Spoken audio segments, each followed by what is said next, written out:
तो देखिए इसमें क्वेश्चन, पहला क्वेश्चन है the instrument to measure the direction is speed of cloud.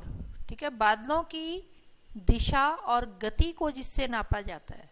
यहाँ पर इसका सही ऑप्शन है आपका ऑप्शन नंबर सी, नेफोस्कोप। इसमें एनीमोमीटर से आपका वायु की दिशा और उसका स्पीड नापी जाती है, एनीमोमीटर से विंड की डायरेक्शन और स्पीड नापते हैं, रेन गेज से बारिश नापी जाती है और हाइड्रोमीटर से नापा जाता है ह्यूमिडिटी। ठीक है, तो इसमें सही ऑप्शन आपका है नेफोस्कोप, स्पीड और एंड डायरेक्शन ऑफ क्लाउड्स। ठीक है, इसके बाद नेक्स्ट क्वेश्चन है क्वेश्चन नंबर 34। अब देखिए इसमें क्वेश्चन नंबर दिया है 34। If the length of a pendulum is made 4 times then the swing time of pendulum. अगर लोलक की लंबाई 4 गुना कर दी जाती है तो लोलक के झूलने का समय क्या होगा? इसका सही ऑप्शन है दुगना होगा। ठीक है, और यहाँ पर एक फॉर्मूला यूज होता है, इस फॉर्मूले को भी आप नोट कर सकते हैं, हमेशा दुगना हो जाता है तो इसको निकाला जाता है t equal to 2 pi under root 1 upon g से। ठीक है, तो इस फॉर्मूले से इसको निकाला जाता है और 4 गुना करने पर दुगना हो जाएगा। ठीक है, इसी प्रोपोर्शन में इसकी स्पीड जो है, इसकी झूलने का जो टाइम है वो चेंज होता है। अगला क्वेश्चन आपका है क्वेश्चन नंबर 35।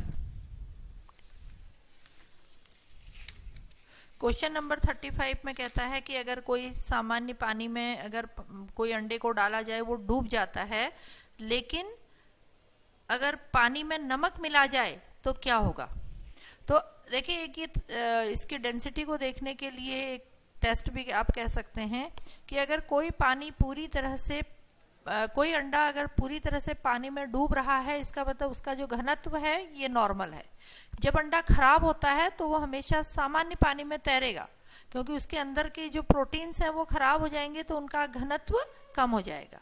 ठीक है, लेकिन अगर हम अंडे को नमक के पानी में डाल रहे हैं, ठीक है, अगर हम अंडे को नमक के पानी में डाल रहे हैं तो ये पूरी तरह से ये तैरने लगेगा, क्योंकि पानी की डेंसिटी बढ़ जाएगी। इसको फिर से मैं आपको बता रही हूँ, क्वेश्चन नंबर 35 में ये पानी का अगर हम घनत्व बढ़ा देंगे, ठीक है, तो उस पानी के घनत्व के हिसाब से उसका घनत्व कम हो जाएगा और वो आसानी से तैरने लगेगा।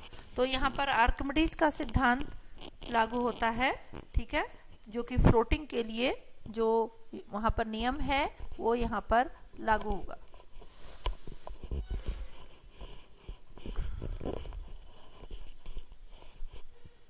अगला क्वेश्चन आपका आता है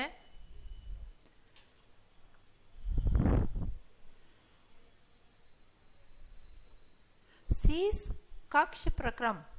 ठीक है, इसमें कौन सा उत्प्रेरक यूज होता है? उत्प्रेरक के काम आपको पता है। उत्प्रेरक का काम होता है रेट ऑफ रिएक्शन या अभिक्रिया की दर को बढ़ाना, और यहाँ पर जिस कैटलिस्ट का इस्तेमाल होता है वो नाइट्रोजन के ऑक्साइड्स होते हैं। ठीक है, ये नाइट्रोजन के ऑक्साइड हैं। प्लेटिनम, निकल और मैग्नीज ऑक्साइड ये यहाँ पर यूज नहीं होते हैं, ये दूसरी चीजों में यूज होते हैं। जैसे निकल का इस्तेमाल हम वेजिटेबल ऑयल बनाने में करते हैं, प्लेटिनम वगैरह का हैबर्स विधि से जब हम अमोनिया बनाते हैं वहां पर यूज होता है। तो ये अलग अलग तरह के उत्प्रेरक हैं जिनका इस्तेमाल अलग अलग होता है। तो शीश कक्ष प्रक्रम या शीश कक्ष प्रक्रम में जो उत्प्रेरक का इस्तेमाल होता है उसका नाम है नाइट्रोजन के ऑक्साइड्स। नेक्स्ट है which disease is caused in human body due to an increase of copper metal. धातु, अगर तांबे की धातु की मात्रा बढ़ रही है, देखिए तांबा हमारे जो नाइट्रोजनी अवशेष हैं उनको बाहर निकालने के लिए जरूरी होता है। ठीक है, लेकिन अगर इसकी मात्रा बढ़ती है तो जो डिजीज होती है उसका नाम है विल्सन डिजीज। विल्सन ने इसको बताया था, जिसमें पिगमेंटेशन हो जाता है, छोटे छोटे तिल बन जाते हैं पूरे शरीर में, ठीक है, और इस रोग को कहते हैं विल्सन डिजीज।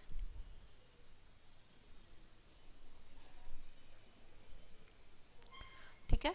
सिरोसिस लीवर की बीमारी है, जो कि लीवर के ऊतकों के खराब होने से जब ज्यादा टॉक्सिन शरीर में आ जाए तब होती है। एनीमिया लोहे की कमी से होती है, और घेंगा रोग जो है वो थायरोक्सिन हार्मोन की कमी से होता है। ठीक है। नेक्स्ट क्वेश्चन है आपका, वाहनों से निकलने वाली सबसे प्रदूषित गैस होती है कार्बन मोनोऑक्साइड। ठीक है। कार्बन मोनोऑक्साइड की मात्रा सबसे ज्यादा होती है। CO2 देखिए, जब कोई चीज जलता है, जैसे और चीजें जलती हैं, पेट्रोल जलने से मेनली CO गैस निकलती है। नाइट्रोजन के ऑक्साइड इंडस्ट्रियल वेस्ट से ज्यादा निकलते हैं। मार्च गैस मैंने आपको बताया ये दलदल में ज्यादा बनती है। ठीक है, तो इसका सही ऑप्शन है कार्बन मोनोऑक्साइड। अगला है, विटामिन ई सबसे ज्यादा किसके लिए महत्वपूर्ण है? तो देखिए, विटामिन ई का रासायनिक केमिकल जो नाम है वो है टोकोफेरॉल। और विटामिन ई के बारे में एक चीज और इम्पोर्टेंट आप नोट कर लीजिए कि विटामिन ई के मेटाबॉलिज्म के लिए, इसके उपापचय के लिए सेलेनियम की भी आवश्यकता पड़ती है। ठीक है। और विटामिन ई मेनली हमारी लिंग ग्रंथियां जो सेक्स ग्लैंड्स होती है उनकी फंक्शनिंग के लिए जरूरी है। ठीक है। दांतों के विकास या कार्बोहाइड्रेट उपापचयन के लिए ये नहीं होता है। कार्बोहाइड्रेट के लिए मेनली बी कॉम्प्लेक्स विटामिन की जरूरत होती है। ठीक है। और उपकला ऊतकों के सामान्य विकास के लिए भी बी कॉम्प्लेक्स विटामिन की जरूरत पड़ती है। ठीक है। तो यहाँ पर सबसे सही ऑप्शन है सेक्स ग्रंथियों, सेक्स ग्लैंड्स की फंक्शनिंग के लिए। तो स्टेरिलिटी के लिए ये मेनली रेस्पॉन्सिबल होता है। ये विटामिन जो नपुंसकता आती है मेल या फीमेल में, उसके लिए मेनली ये विटामिन रेस्पॉन्सिबल होता है। Which of the following gas blackens the surface of silver? देखिए, सिल्वर की सतह को, चांदी की सतह को कौन काला करता है? तो कार्बन डाइऑक्साइड का जो मेन रोल है, देखिए हाइड्रोजन और ऑक्सीजन का कहीं कोई रोल नहीं होता है। कार्बन डाइऑक्साइड मेनली कॉपर की सतह को हरा कर देती है। और ओजोन की परत, इसका सही आंसर है ओजोन जो है ये रिएक्ट करता है मेनली सल्फर और ओजोन। ठीक है। यहाँ पर सल्फर बनता है मेनली चांदी में, तो ओजोन की वजह से ये सरफेस काली हो जाती है। ठीक है। इसका सही आंसर, जो सबसे सही आंसर है वो ओजोन ही है। ठीक। इसके बाद आपका है क्वेश्चन नंबर 47। क्वेश्चन नंबर 47 में कहते हैं कि क्वेश्चन पूछा गया है कि फंगस जो ब्रेड में प्रयोग की जाती है, डबल रोटी में, किस कवक का उपयोग होता है? तो एसिटोबैक्टर पेनिसिलियम जो है वो पेनिसिलिन इससे निकलती है। ठीक है। एजोबैक्टर जो है ये एक बैक्टीरिया है, ये फंगस नहीं है। एसिटोबैक्टर एक वो है जीवाणु है। पेनिसिलियम एक फंगस है जिससे पेनिसिलिन निकाली गई थी। ठीक है। पेनिसिलिन पहली एंटीबायोटिक है जो इस कवक से निकाली गई थी, पेनिसिलिन, सॉरी। ठीक है। और एस्परजिलस जो है ये मेनली फूड को खराब करती है, भोजन को। ठीक है। और ये चावल में भी एक रोग पैदा करती है एस्परजिलस, इससे अस्थमा भी होता है। और सैक्रोमाइसिस जो है इसका उपयोग होता है ब्रेड बनाने में, जो कि उसकी शुगर को फर्मेंट कर देती है।